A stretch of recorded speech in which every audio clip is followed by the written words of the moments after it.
completa. Se consideramos ao homem em si mesmo como meio ser e a mulher como sua outra metade, chegamos então, por dedução lógica à atração amorosa dos opostos. As almas andam sedentas de amor, buscando sempre a outra metade, a alma gêmea da qual foram separadas desde a aurora e a criação. Sempre necessitamos no caminho da vida, de outro ser que possa preencher-nos, que possa suprir com inteira exatidão o que nos faz falta não somente ao fisiológico, senão também no psicossomático e espiritual. Cada uma de nossas funções físicas e psíquicas necessita um complemento muito humano. Essa é uma necessidade natural de todo ser vivente. A mútua combinação de elementos da natureza, as bodas químicas, a combinação sexual de elementos opostos para lograr um todo perfeito, constituem um fundamento vivo de tudo o que é, de tudo o que tem sido, de tudo o que será. Está demonstrado que os elementos químicos se atraem e combinam amorosamente de acordo com o número complementário de elétrons. Todo homem de ciência química sabe muito bem mediante a observação e a experiência, que estando constituída a cobertura perfeita por um número de elétrons, o sódio com o euréron sobrante se une sexualmente ao cloro, ao qual falta um elétron. O assombroso de tudo isto, o maravilhoso, é que o sódio com seu elétron extra, jamais na vida poderia combinar-se com outros álcalis compostos de modo análogo. No fundo de todas estas maravilhas, de todos estes prodígios do amor, encontramos o matrimônio dos elementos e a pedra fundamental sobre a qual descansa toda a química. Sem nenhum exagero, podemos afirmar que este mesmo princípio da atração sexual dos opostos é aplicável sempre, sem exceção alguma, à atração e matrimônio de homens e mulheres. Cada função orgânica e psíquica quer sempre complementar-se e o sentido da indiferença, atração ou repulsão, entre homem e mulher, é o resultado exato de um cálculo sutil extraordinariamente veloz realizado silenciosamente. O sentido sexual, mais rápido que o pensamento, faz cálculos que assombram e sabe com precisão matemática se a pessoa do sexo oposto que temos à frente pode conter todos os fatores de reciprocidade necessários para complementar-nos. Dentro do organismo humano, as diferentes glândulas e seus sistemas e funções dependentes atuam por pares, uns controlando os aspectos masculinos, outros controlando as funções femininas. Existe um infinito intercâmbio de substâncias químicas entre as glândulas masculinas e femininas. O duplo aspecto masculino-feminino da glândula pituitária é algo que assombra. Todo homem de ciência sabe muito bem que o lóbulo anterior da pituitária é masculino e que o posterior é feminino. Dentro do organismo humano, as glândulas masculinas e femininas coordenam em forma harmoniosa todas as funções biológicas. Vênus e Marte controlam as glândulas pituitária e pineal. Enquanto Vênus na pituitária quer dormir, Marte na pineal quer seguir lutando. VM. Samael Aunvior. No pescoço torna a se repetir essa mesma luta entre Vênus e Marte. Vênus controla as tireoides e Marte as paratireoides. A córtex e a medula das suprarrenais representam sempre contrapartes masculinas e femininas que conduzem à luta ou à evasiva. Esta união de elementos sexuais masculino-femininos em cada uma das glândulas do organismo humano está sabiamente simbolizada nas imagens do tantrismo tibetano, onde cada deus aparece acompanhado de uma deusa ou Shakti feminina. As tragédias do mundo são terríveis e cada homem e cada mulher desde os 14 anos de vida andam buscando seu complemento sexual. Um varão qualquer pode encontrar em alguma mulher seu complemento para determinada função específica, porém pode dar-se o caso de que só com outra mulher encontre o complemento para seu centro de gravidade fundamental. A mulher neste caso não é uma exceção, e agora fica bem clara a causa trágica sexual dos famosos triângulos, que sempre terminam com o divórcio ou com balaços. Só com a virtude, só cumprindo com o mandamento cristão de não adulterar, deixam de existir os triângulos fatais. O ideal no amor é encontrar a outra metade, a outra meia laranja, a alma gêmea. Só o complemento total e perfeito pode dar-nos felicidade inesgotável. Infelizmente é muito pedir. Nós não merecemos tanto. Todos nós estamos cheios de karma. No terreno da vida conjugal, temos podido verificar que, às vezes, o homem conduz, outras vezes, a mulher. Em todos os lares há um que conduz e outro que é conduzido, porém isto não deve ser confundido com aquilo de mandar ou ser mandado. Falando astrologicamente, diremos que Vênus deve conduzir a Lua, Mercúrio a Vênus, Saturno a Mercúrio, Marte a Júpiter. É claro que para isto se necessita saber qual é a estrela que guia a nossa vida. Estas sábias combinações de tipos astrológicos tal como aqui as damos, significam mútua atração e perfeito complemento sexual. Qualquer outro tipo de uniões sexuais fora desta ordem dada, resulta absurdo e até ilegítimo, porque viola a natureza sexual dos interessados, deixando-lhes profundas feridas psíquicas, muito difíceis de se cicatrizarem. 229, 1917 ou 229, 2635 O homem mercurial que adora a bela venusina pelo amor e docilidade que ela irradia, pode tirá-la de sua romântica preguiça e dar-lhe a agilidade mercurial que ela necessita. A mulher jupiteriana, loucamente enamorada do homem marciano, pode extinguir-lhe sua violência e encaminhar sua energia em forma edificante. A atração dos contrários tem sua origem em um modelo cósmico divinal, inefável. O tipo lunar tende sempre a mover-se para o venusino, o tipo venusino move-se para o mercurial, o tipo mercurial move-se para o saturnino, o tipo saturnino move-se para o marciano, o tipo marciano move-se para o jupiteriano e o tipo jupiteriano de volta para o lunar. Sobre esta base de combinações cósmicas maravilhosas, podem combinar-se os tipos humanos para estabelecerem sobre a face da Terra um matrimônio perfeito. Os casais gnósticos, trabalhando intensamente na forja acesa de Vulcano dentro da nona esfera, o sexo, podem, mediante uma aituna, magia sexual, ganhar o que não ganha o inimigo do sexo ainda. Que se declare vegetariano e se torture durante toda a vida, levando vida de ermitão. No sexo encontra-se a maior força que possa libertar ou escravizar ao homem. V.M. Samael Aun Weor. Capítulo 8, O hidrogênio sexual Si, 12. É urgente saber que no universo existem 12 hidrogênios básicos fundamentais. Os 12 hidrogênios básicos estão escalonados de acordo com as 12 categorias de matéria. As 12 categorias de matéria existem em todo o criado. Recordemos os 12 sais do zodíaco, as 12 esferas de vibração cósmica dentro das quais deve desenvolver-se uma humanidade estelar. Dos 12 hidrogênios básicos, derivam-se todos os hidrogênios secundários, cujas variadas densidades vão desde o 6 até o 12.288. O termo hidrogênio tem em gnosticismo um significado muito extenso. Qualquer elemento simples é realmente um hidrogênio de certa densidade. O hidrogênio 384 encontra-se na água, o 192 no ar, o 96 está depositado sabiamente no magnetismo animal, emanações do corpo humano, raios N, hormonas, vitaminas, etc. Os irmãos do movimento gnóstico já estão muito familiarizados com os hidrogênios 48, 24, 12, 6, devido a que os temos estudado em nossas passadas mensagens de Natal.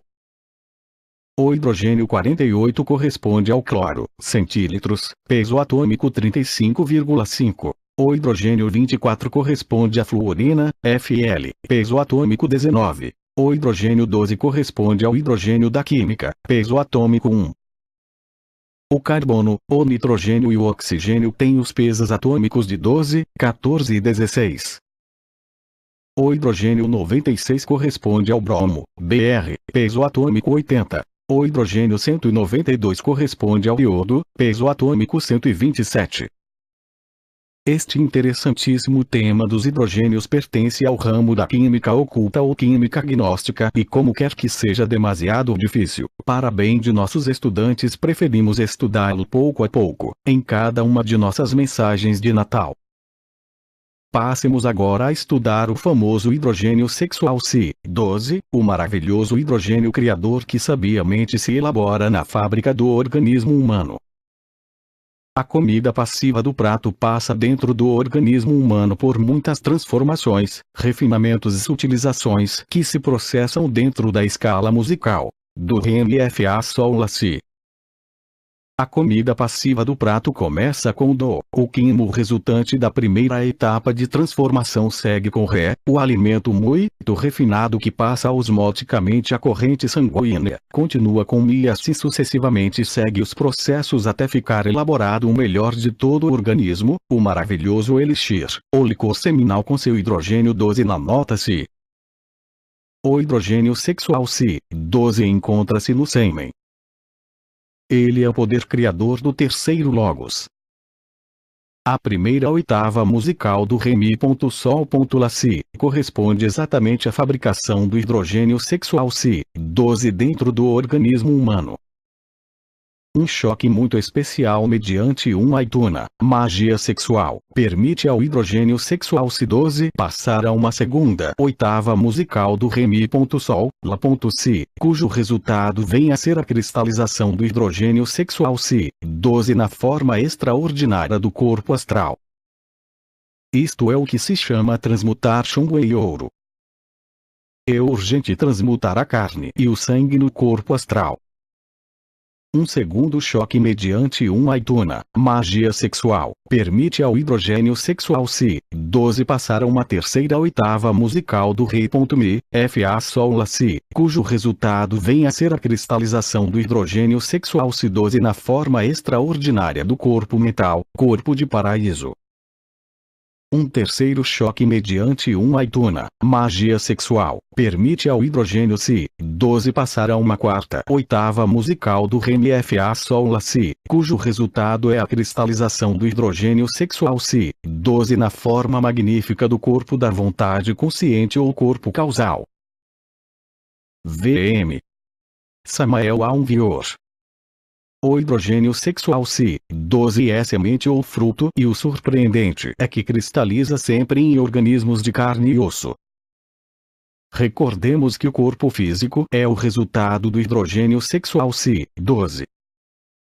O corpo astral vem a ser também o resultado do ato especial na aituna, união do falo e o útero sem derramar o sêmen. O corpo astral é um corpo de carne e osso, carne que não vem de Adão, porém carne, produto do hidrogênio sexual Si-12. O verdadeiro corpo mental é o produto do maituna, magia sexual, e do hidrogênio sexual Si-12. Este é o corpo de paraíso, um corpo de perfeição, um corpo de carne e osso, porém carne que não vem de Adão. O corpo da vontade consciente, também chamado corpo causal, vem também a ser o resultado do ato sexual maituna sem derrame do sêmen. O corpo da vontade consciente ou corpo causal resulta da cristalização do hidrogênio sexual Si-12. O autêntico astral, o verdadeiro mental, o legítimo causal, são os corpos solares, os corpos existenciais superiores do ser. Quem fabrica na nona esfera os corpos existenciais superiores do ser, os corpos solares, pode e tem todo o direito de encarnar seu real ser, seu espírito truno imortal, Atman Buddhimanas ou espírito divino, espírito de vida e espírito humano, íntimo alma e espiritual alma humana. Então, ao chegar a estas alturas iniciáticas, diz-se que nasceu um novo homem, o filho do homem, um novo mestre do dia, um mestre do Maya, Manvantara. O corpo físico se sustenta com hidrogênio 48. O excedente deste hidrogênio converte-se em hidrogênio 24, com o qual se alimenta o corpo astral. O excedente do hidrogênio 24 converte-se em hidrogênio 12, não confundir este com o hidrogênio sexual Si12. O hidrogênio 12 serve para alimentar o corpo mental. O excedente do hidrogênio 12 converte-se em hidrogênio 6, com o qual alimenta-se o corpo da vontade consciente ou corpo causal autêntico. A criação dos corpos solares é questão de Maituna, magia sexual, sem derramar o sêmen, e se realiza na forja acesa de Vulcano, na nona esfera, o sexo. Este é um trabalho mais amargo que o feu, 20 ou 30 anos de conexão sexual diária com uma só mulher e sem derramar jamais nenhuma só gota de sêmen, sem permitir que o sêmen saia do organismo. Ou 2 vezes nascido, quem nasce nos mundos superiores como o mestre do Mahamanvantara, quem sai da nona esfera por haver completado seu trabalho, nunca, jamais pode regressar à nona esfera porque, isto seria crime, será semelhante ao filho que depois de haver nascido quisesse meter-se novamente dentro da matriz de sua mãe. Ou 2 vezes nascido é filho da mãe Kundalini e se quer progredir deve amar a sua mãe divina, jamais deve esquecer-se de sua mãe. Ou 2 vezes nascido fica proibido do ato sexual para toda a eternidade e deve chegar à castidade absoluta em todos os territórios da mente. V.M. Samael Aunvior. Capítulo 9 Os corpos lunares. Todas as escolas muito esotéricas e muitos ocultistas fundamentam seus estudos no centenário teosófico que se segue. 1. Atman, o íntimo. 2. Buddhi, a alma espiritual. 3. Mana superior, alma humana. 4. Manas inferior, corpo mental. 5. Kama, corpo de desejos. 6. Linga Sarira, corpo vital. 7. Stula Sarira, corpo físico. Atman é o Senhor, o íntimo. Buddhi é a alma espiritual. Mana superior é a alma humana. O íntimo, o Senhor, tem 2 almas. A primeira é a alma espiritual, Buddhi, e a segunda é a alma humana, mana superior, princípio causal. As 2 almas devem trabalhar sob a direção do Senhor. Porém, isto só é possível nos mestres. Enquanto a alma humana trabalha, a alma espiritual brinca. A alma espiritual é feminina e a alma humana é masculina. Nos mestres, a alma espiritual pode estar prenhe com frutos que, quando nascem, devem ser elaborados pela alma humana. A gente sente-se muito orgulhosa como corpo mental porque com ele raciocinamos, discutimos, projetamos, etc. Porém este corpo mental é lunar 100% e tem todos os animais em estado residual. A gente vive no mundo das paixões animais e goza nos desejos passionais porque o veículo emocional que possuímos é tão só um corpo lunar animal de desejos bestiais. O corpo vital é o corpo tetradimensional, ou Linga Sharira dos hindustãos, o fundamento vivente de todas as atividades físicas, químicas, calóricas, perceptivos, éticas. Realmente, o corpo vital é tão só a secção superior do corpo físico, a parte tetradimensional do corpo físico. Dentro dos veículos mental e desejos muitos clarividentes podem ver uma bela criatura de cor azul elétrico muito formosa, que confundem facilmente com a alma humana ou corpo da vontade consciente, corpo causal. Realmente, o animal intelectual não tem, ainda, corpo causal. A bela criatura azul que os clarividentes veem dentro dos veículos lunares, é isso que no budismo Zen se chama o Buddhata, a essência, uma fração da sagrada alma humana dentro de nós. Nenhum animal intelectual tem corpo causal. Nenhum animal intelectual tem encarnada a tríada imortal. Se alguém encarnasse sua divina tríada imortal, deixaria imediatamente de ser animal intelectual e converter-se em homem. Só fabricando os corpos solares podemos nos dar ao capricho de encarnar a divina tríada imortal, Atman Buddhi Manas. Se queremos subir, devemos primeiro baixar. Só baixando a nona esfera podemos fabricar os corpos solares para encarnar a tríada imortal e converter-nos em homens. Hoje em dia apenas somos animais intelectuais. O único que nos adorna é o intelecto, porém se nos tirarem o intelecto, ficaremos animais muito inúteis, piores que os orangotangos e gorilas, criaturas idiotas, indefesas, bestiais. O budismo Zen considera os corpos lunares anu formas mentais que devemos dissolver, reduzir a pó. Os corpos lunares são propriedade comum de todas as bestas, incluindo a besta intelectual equivocadamente chamada homem. Só fabricando os corpos solares podemos nos dar ao luxo de encarnar a tríada imortal para converter-nos em homens de verdade. Os corpos solares são o resultado de um trabalho consciente, feito sobre si mesmo. VM. Samael Aunvior.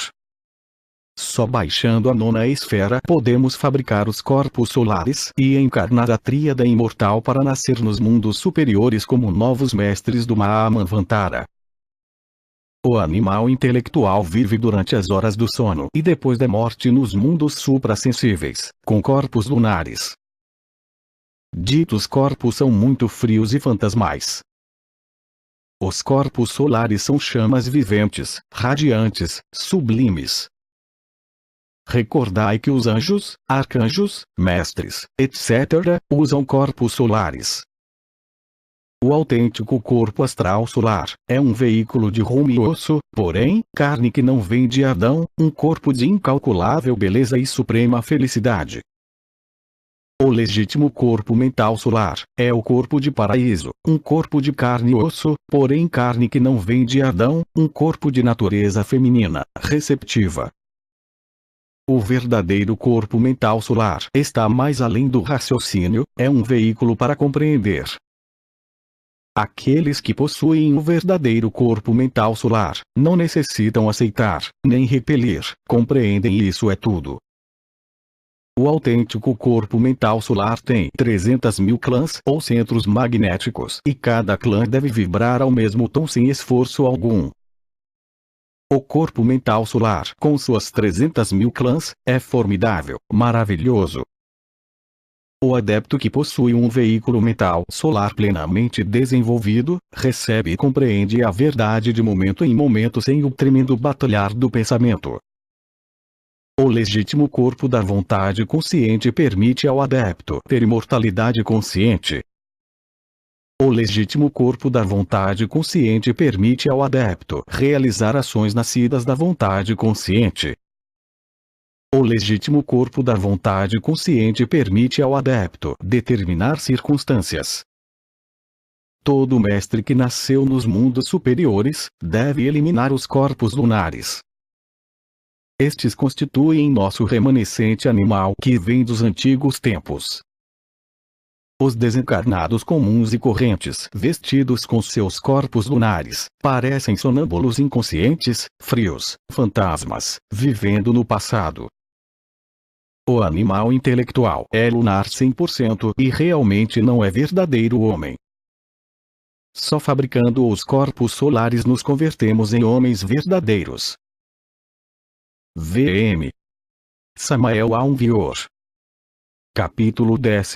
O pluralizado. Os autores que afirmam a existência de um ego ou eu permanente e imutável, são equivocados sinceros de muito boas intenções. É urgente saber que dentro de nossos corpos lunares animais, temos um eu pluralizado. Cada sensação, cada emoção, cada pensamento, cada sentimento, paixão, ódio, violência, ciúmes, ira, cobiça, luxúria, inveja, orgulho, preguiça, gula, etc. estão constituídos por pequenos eus que de maneira nenhuma se acham ligados entre si, nem coordenados de modo algum. Não existe, não há um eu íntegro, unitotal, senão uma multidão de mesquinhos, brigões e rixosos eus que pelejam entre si, que lutam pela supremacia. Aos monges do mosteiro do Monte Athos lhes encanta fazer-se conscientes de todos estes pequenos eus, aprender a manejá-los, passá-los de um centro a outro, ética. Os monges ajoelham-se e elevando seus braços com os cotovelos dobrados, dizem ego em voz alta e prolongando o som, enquanto ao mesmo tempo procuram localizar o ponto de seu organismo onde ressoa a palavra ego, eu. O propósito deste exercício é sentir o eu, passá-lo de um centro a outro à vontade. Os eus que temos metidos dentro dos corpos lunares, são verdadeiros demônios criados por nós mesmos. Tal eu segue automaticamente a tal outro eu e alguns aparecem acompanhados de outros, porém não existe ordem nisto, não há verdadeira unidade nisto. Só existem associações acidentais, pequenos grupos que se associam em forma inconsciente e subjetiva. Cada um destes pequenos eus só representa uma íntima parte da totalidade de nossas funções, porém crê equivocadamente ser o todo. Quando o animal intelectual equivocadamente chamado homem diz eu, tem a impressão de que fala dele em sua totalidade, porém em realidade só é um dos pequenos eus da legião que fala. O que hoje está jurando fidelidade ante o altar da gnose, crescer o todo, único, o homem completo, porém só é um dos tantos eus da legião. Quando o dito eu cai de seu posto de comando, outro eu que é inimigo da gnose ocupa o lugar, e então o sujeito que parecia muito entusiasmado pela gnose, resulta então convertido em inimigo, atacando o nosso movimento, nossa doutrina, ética. O que hoje está jurando amor eterno a uma mulher, tem a impressão de ser o único amo, o homem completo e diz, eu te amo, eu te adoro, eu dou a vida por ti, etc. Porém, quando esse eu enamorado é deslocado de seu posto de mando e outro eu ocupa seu lugar, então vemos o sujeito retirando-se da mulher, enamorado de outra, ética. Todos estes pequenos eus são verdadeiros demônios que vivem dentro dos corpos lunares. Todos estes pequenos eus são fabricados nos 5 cilindros da máquina. Esses 5 cilindros são pensamento, emoção, movimento, instinto e sexo. Já em nossa passada mensagem de Natal, falamos muito amplamente dos 5 centros da máquina orgânica. É lamentável que por falta de sabedoria os seres humanos estejam fabricando, nos 5 cilindros da máquina, inumeráveis demônios que roubam parte de nossa consciência e de nossa vida. É também muito certo e fora de toda dúvida que às vezes se metem dentro dos corpos lunares alguns demônios ou eus alheios, criados por outras pessoas. Esses eus alheios roubam parte de nossa consciência, se acomodam em qualquer dos 5 cilindros da máquina e se convertem por tal motivo em parte de nosso ego, eu. Realmente, o animal intelectual não tem verdadeira individualidade, não tem um centro de gravidade permanente, nem verdadeiro sentido de responsabilidade moral. O único de valor, o único importante que temos dentro de nossos corpos lunares é o Buddhata, a sagrada essência, o material psíquico que, infelizmente, é mal gastado pelas diferentes entidades que em seu conjunto constituem o ego-eu pluralizado. V.M. Samael Aungior. Muitas escolas pseudo-esotéricas e pseudo-ocultistas dividem ao eu em dois, asseguram enfaticamente que temos um eu superior, divino, imortal e creem que dito eu superior ou ego divino, deve controlar e dominar totalmente ao eu inferior. Este conceito é totalmente falso porque superior e inferior são duas secções de uma mesma coisa. Ao eu lhe encanta dividir-se entre superior e inferior. Ao eu lhe agrada pensar que uma parte de si mesmo é divina, eterna, imortal. Ou gosta que o louvem, que lhe rendam culto, que o ponham nos altares, que o divinizem, ética. Realmente, não existe tal eu superior. Tal ego divino. O único que temos dentro dos corpos lunares é a essência e a legião do eu. Isso é tudo. Atman, o ser nada tem que ver com nenhum tipo de eu. O ser é o ser e está muito além de qualquer tipo de eu. Nosso real ser é impessoal, cósmico, inefável, terrivelmente divino. Desgraçadamente o animal intelectual não pode encarnar ao seu real ser, Atman Buddhimanas, porque tem unicamente corpos lunares. E estes últimos não resistiriam à tremenda voltagem elétrica de nosso verdadeiro ser. Então, morreríamos. Os demônios que habitam entre os corpos lunares não estão presos dentro de ditos corpos animais. Normalmente entram e saem viajam a diferentes lugares ou perambulam subconscientes pelas diferentes regiões moleculares da natureza. Depois da morte, o pluralizado continua entre os corpos lunares, projetando-se desde eles a qualquer lugar da natureza. Os médiuns do espiritismo emprestam suas matérias ou veículos físicos a esses eus dos mortos. Tais eus, mesmo quando dão provas de sua identidade, ainda que demonstrem ser o verdadeiro morto invocado, não são o real ser do falecido. O karma dos médiuns em suas vidas posteriores é a epilepsia. Todo sujeito epiléptico é, porque em sua passada vida foi médium espiritista ou espiritualista. Não todas as entidades que constituem o ego, eu, retornam a este mundo para reincorporar-se ou renascer em um novo organismo. Algumas dessas entidades ou pequenos eus podem separar-se do grupo para ingressar nos mundos infernos da natureza ou reino mineral submerso. Outras dessas entidades gozam reincorporando-se em organismos do reino animal inferior. Cavalos, burros, cachorras, etc. Os mestres da loja branca podem ajudar alguns mortos distinguidos que tenham se sacrificado pela humanidade. Quando nós nos propusemos fazer investigação sobre Pancho Villa, o grande herói da Revolução Mexicana, encontramo-lo nos mundos infernos, obsedado todavia com a ideia de matar, ameaçando com seu revólver a todos os habitantes do submundo. Não obstante, este Pancho Villa, do reino mineral submerso, não é tudo. O melhor do Pancho Villa vive no mundo molecular. Certamente não alcançou a libertação intermédia que permite a alguns desencarnados gozar umas férias nos distintos reinos moleculares e eletrônicos da natureza, porém permanece no umbral, aguardando a oportunidade para entrar em uma nova matriz.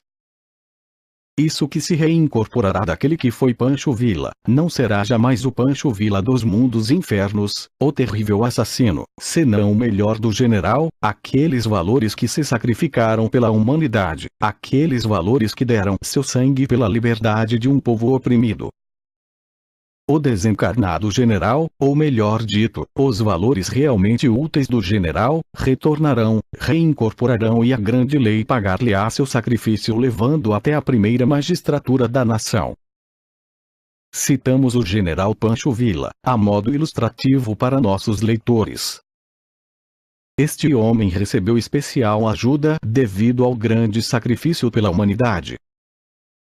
Não obstante, existem no mundo pessoas que não poderiam receber esta ajuda, porque se lhes tirasse tudo o que tem de animal e criminal, nada ficaria.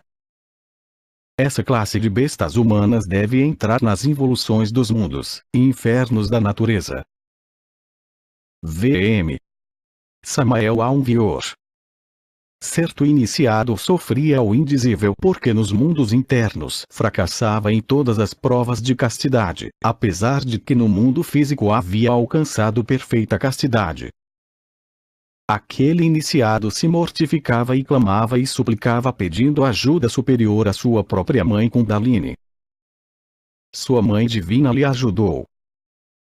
Ela, a serpente ígne de nossos mágicos poderes, rogou por ele, por seu filho, pelo iniciado, e este foi chamado a juízo ante os tribunais do karma. Os terríveis senhores do karma julgaram-no e o condenaram ao abismo, às trevas exteriores onde só se ouve o choro e o ranger de dentes. O iniciado, cheio de infinito terror, escutou a espantosa sentença.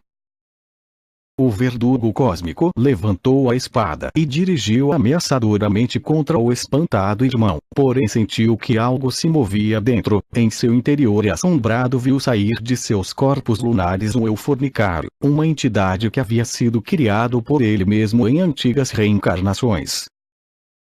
A perversa entidade fornicária ingressou nos processos involutivos dos mundos infernos e o iniciado viu-se então livre dessas internas bestialidades que tanto atormentavam.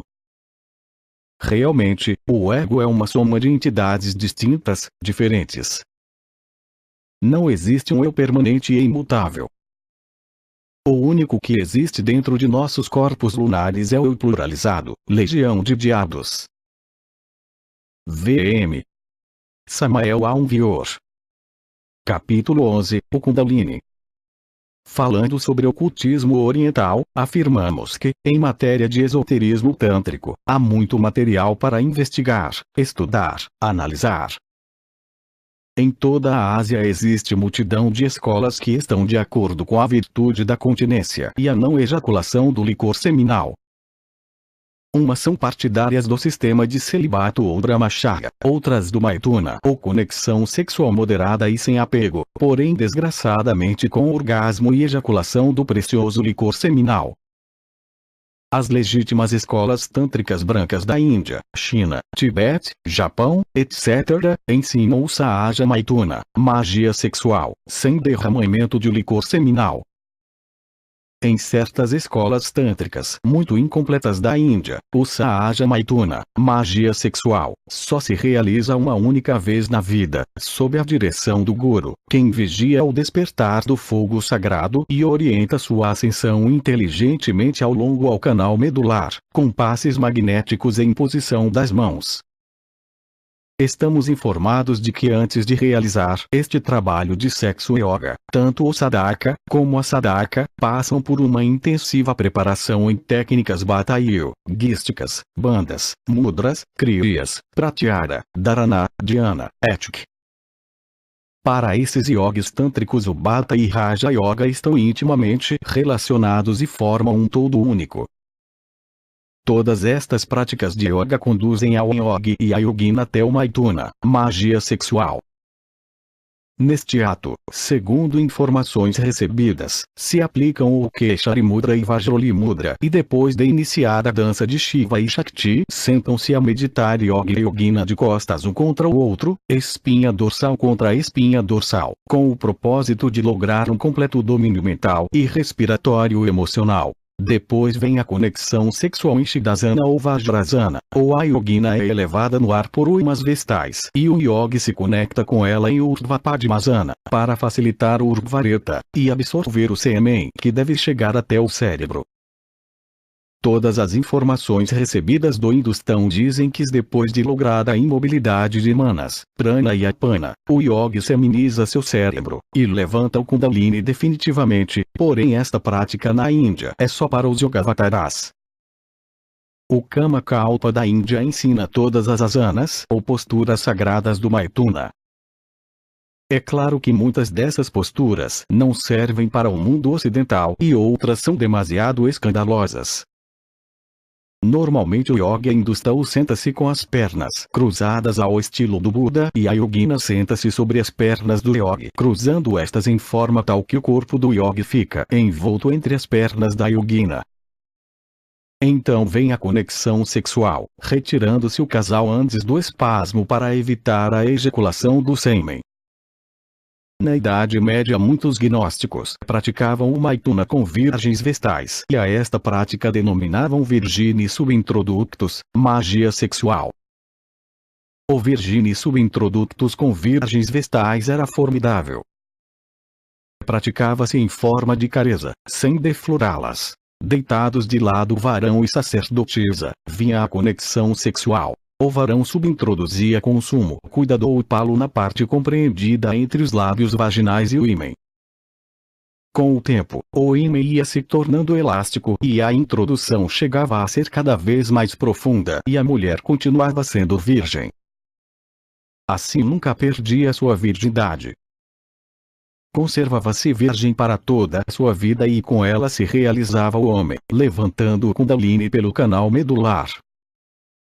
Com o maituna o varão assimila a mulher e a mulher ao varão e assim se chega ao estado do hermafrodita divino dos Elohim, Alteleios Antropos.